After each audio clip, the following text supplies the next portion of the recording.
संगत जी प्यार से कहना जी, धन निरंकार जी।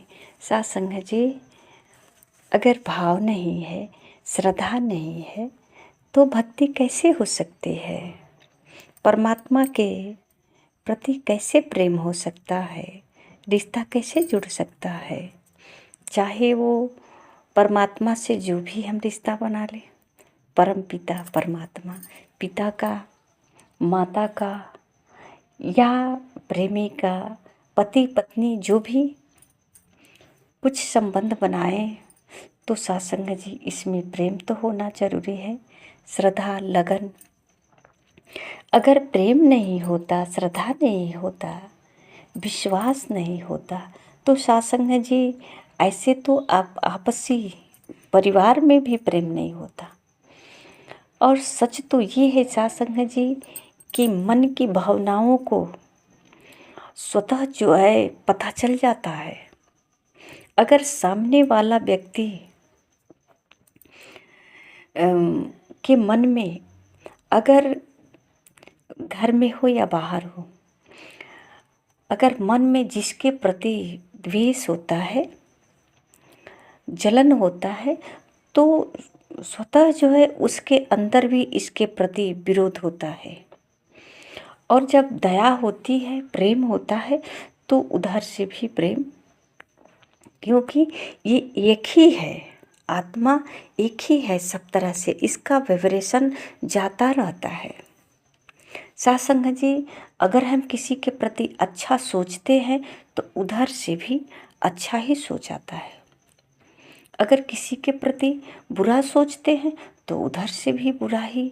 ऐसे जैसे मानो इनको सब बातें पता चल रही है, मन की बातें पढ़ ले रहे हैं। ऐसा नहीं है, पढ़ते नहीं हैं, पर ऐसे ही अंदर अंदर दोनों तरफ से दूरियां बनती जाती है। पास तो होते हैं लेकिन दूरियां बनती जाती है, यहाँ भाव की कमी होती है। इसी प्रकार सत्संग जी, जब परमात्मा का हम भक्ति करते हैं, परमात्मा के प्रति बहुत नाटक करते हैं, पर हमारा भाव नहीं होता है, एक फॉर्मेलिटी होता है या स्वार्थ, तो सत्संग जी ऐसे तो परमात्मा से बहुत दूरियां बन जाती है, बहुत दूर चले जाते हैं। ये परमात्मा के प्रति भाव, सिर्फ भाव ही काफ़ी होता है। सत्संग जी कहते हैं, गीत भजन में भी आता है कि माता सेवरी जी भगवान राम को बैर जो है जूठा खिलाई थी। पर सत्संग जी ये लग रहा है कि वो बैर जूठा खिला रही हैं। उनका भाव ये था कि कहीं भगवान को खट न लग जाए। और खट्टा मीठा हम कैसे चख कर कैसे बताएं कि कौन सा खट्टा है कौन सा मीठा है? चखना ही पड़ेगा। सत्संग जी अब इतना इनके पास नियम, तरीके, विचार नहीं है कि इसमें से थोड़ा सा कट करके, चाकू के द्वारा कट करके हम चख लें ताकि ये बैर जूठा न हो। क्योंकि इनका भाव, इनका लगन जो प्रभु के प्रति था, जो परमात्मा के प्रति था, तो सत्संग जी बिल्कुल यहाँ किसी प्रकार का स्नेह नहीं, संदेह नहीं, भ्रम नहीं, कोई यहाँ तो बिल्कुल एकदम अपनेपन, इतना प्रेम कि इनको ये भी नहीं पता है कि हम जूठा करके रख रहे हैं। तो सत्संग जी इस भाव को, ये प्रभु के प्रति भाव है, तो प्रभु तो अंतर्जामी, इधर आत्मा परमात्मा दोनों एक है, तो इनका भाव जैसे ही इनके प्रति है तो ये भी सारे भाव को भी ग्रहण कर लेते हैं। अब यहाँ पता ही नहीं चलता कि बैर जूठा है या नहीं जूठा है। तो सत्संग जी, ये भक्त और भगवान का जो भाव होता है, ये भाव ही एक प्रसाद होता है, भाव ही एक कनेक्शन होता है, और भाव से ही भक्ति होता है। सत्संग जी एक छोटा सा उदाहरण है।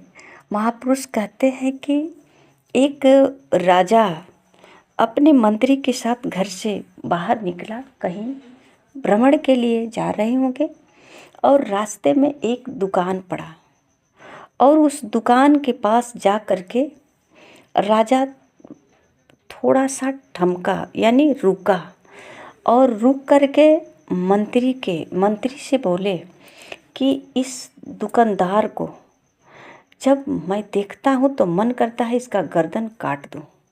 और कह करके राजा जो है, मंत्री अभी कुछ पूछे कि क्यों, तब तक तो राजा चल दिए आगे और मंत्री भी चला गया। साध संगत जी, मंत्री जो है बड़ा अचरज में हुआ कि राजा ऐसा क्यों कह रहे हैं, इसके प्रति क्या बात है, आखिर ये तो कुछ किया ही नहीं। राजा कह रहे हैं कि ये जब सामने आता है तो मन करता है इसका गर्दन काट दूं।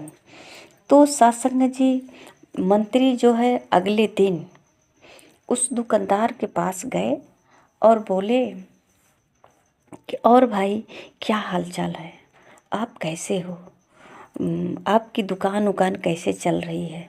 तो साध संगत जी, दुकानदार बोला कि क्या करें, दुकान तो चल ही नहीं रही है, बहुत मंदे है और सोच रहे हैं कि कैसे दुकान चलेगी।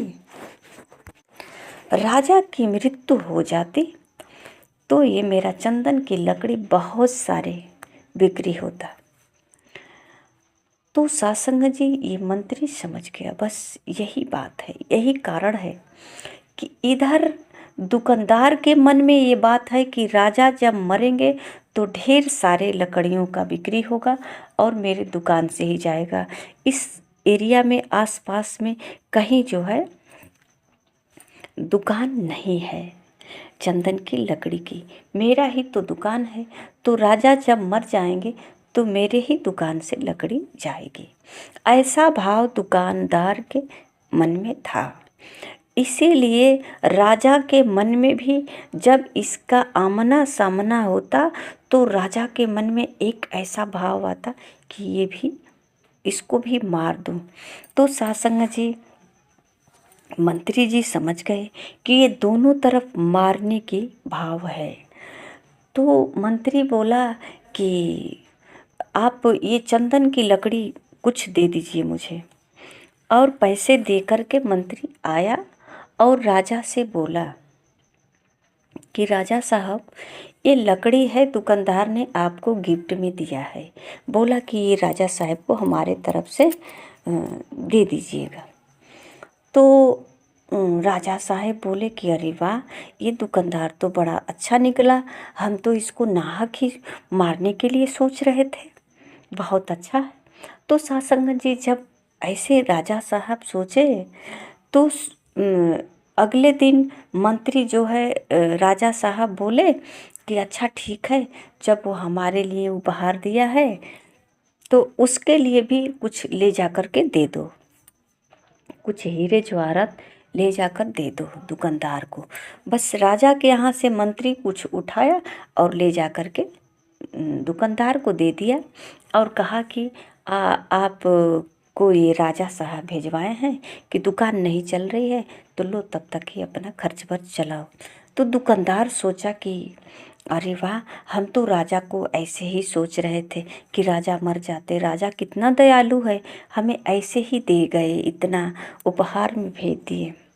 तो साध संगत जी, ये भाव की बात है, महापुरुषों ने इसको परखा है कि जिस तरह का हमारा भाव होता है उस तरह का सामने से हमको प्रेम मिलता है, या फिर अगर जिस तरह का हमारा भाव होता है उसी प्रकार ही हमारे यहाँ भी आता है।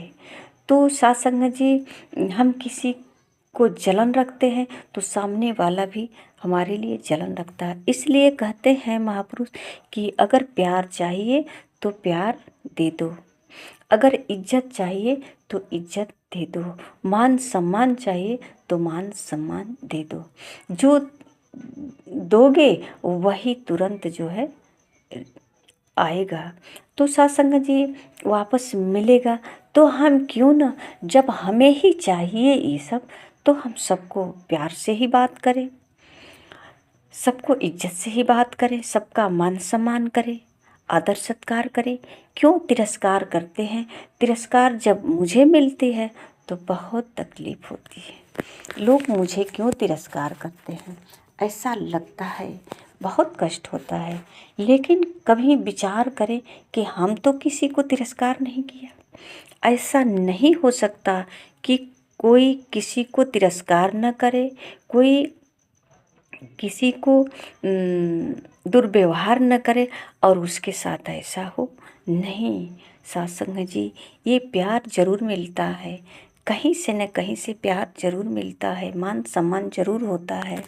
भले ही मान सम्मान करने वाले कोई और हो, पर होता ज़रूर है सत्संग जी। तो संत महापुरुष जो है हमेशा इसी बात को समझाने की कोशिश करते हैं कि जिसके अंदर भगवान के प्रति श्रद्धा होता है, भाव होता है, तो भगवान को और किसी चीज़ की ज़रूरत नहीं होती है। बस मन में अगर भगवान के प्रति श्रद्धा है, भगवान को हम ध्यान में रखते हैं, तो सत्संग जी बगल से कोई बोलकर चला जाता है, ध्यान में नहीं आता। मानो जैसे इंग्लिश बोल गया और इंग्लिश हमको आती नहीं है, वो अपना भाषा बोल गया, उसकी भाषा हमको आता नहीं है, और वो कहकर चला गया। आवाज़ तो सुनाई दिया, पर वो बोला क्या, ये बात समझ में नहीं आया। इसी प्रकार संत महापुरुष जो है, इनकी भाव, इनकी भाषा, विचारधारा ही इनका इस दुनिया से परे होता है।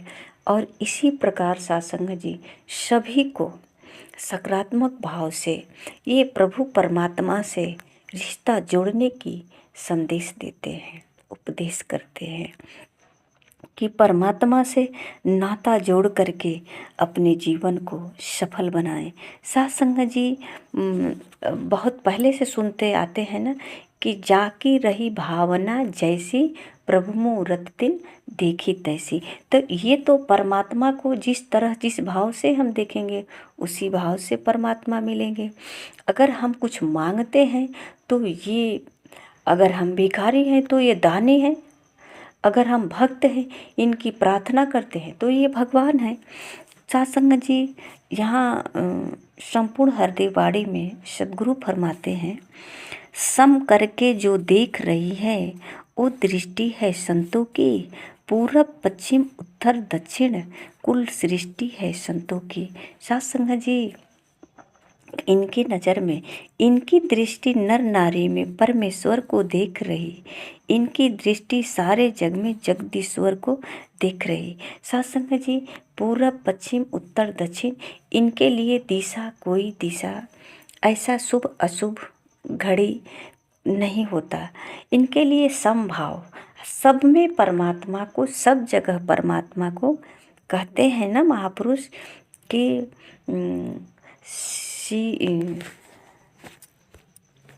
सिया राम मैं सब जग जानी, यानी कि सब में सीता राम का हमको जो है एहसास होता है।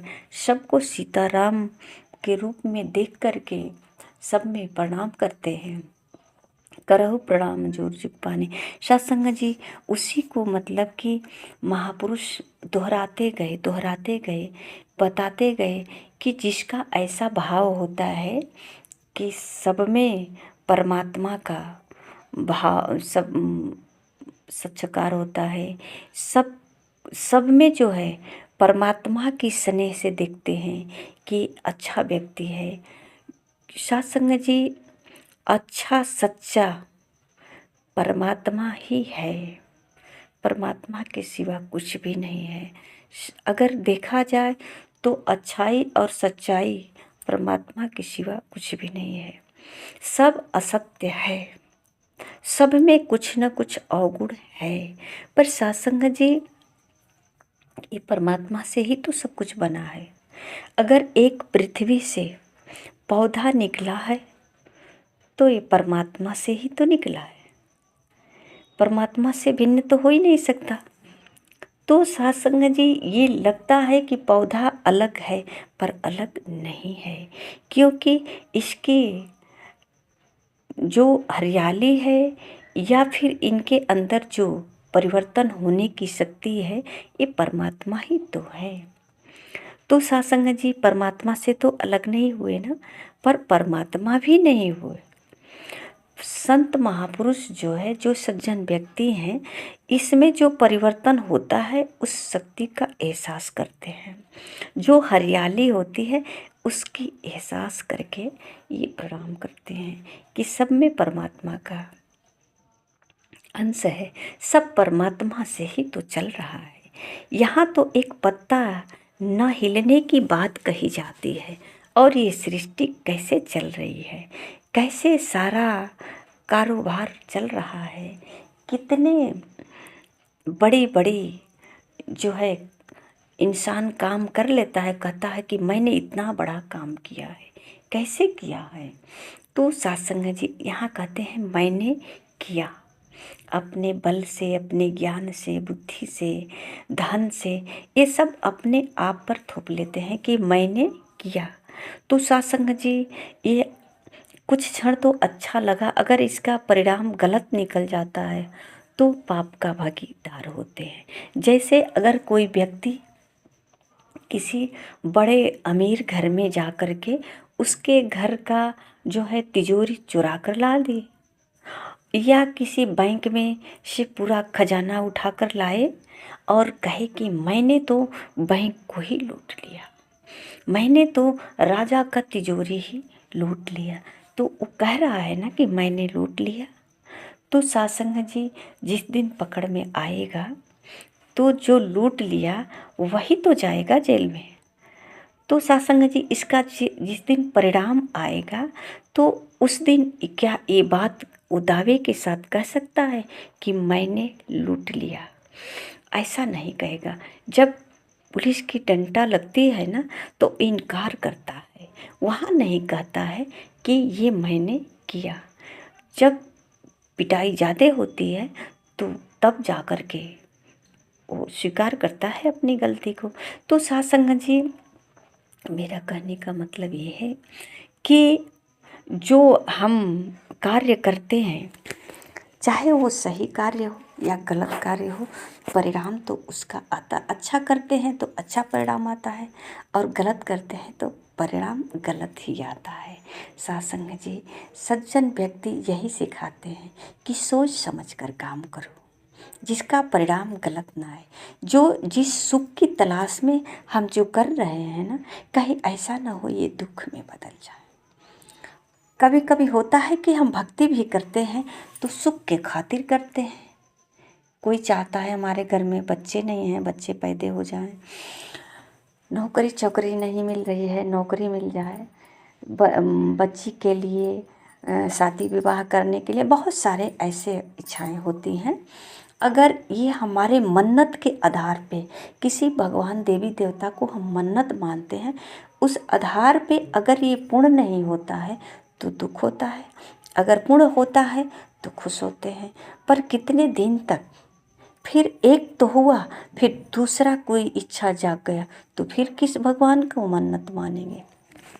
आइए सत्संग जी, हमें परमात्मा से स्नेह हो, और वो भी सच्चे दिल से, क्योंकि ये सत्य है।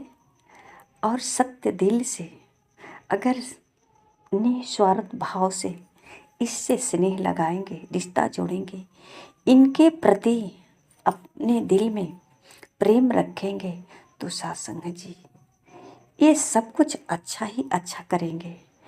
ये हर समय भलाई के लिए ही सोचे हैं। लगता है कि हमारा काम अभी नहीं बना, पर सत्संग जी हो सकता है अभी काम बनने से कुछ काम बिगड़ने वाला हो, तो ये परमात्मा को पता होता है, ये थोड़ा समय लेते हैं, इस समय के बाद कार्य होता है। तो सत्संग जी जो परमात्मा से श्रद्धा भाव से, प्रेम भाव से स्नेह रखते हैं, इनसे रिश्ता जोड़ते हैं, तो इनके पास धैर्य स्वतः ही आ जाता है, क्योंकि ये परमात्मा ही है। कहते हैं कि तेरी ओट सहारा तेरा तन मन घोल घुमावा।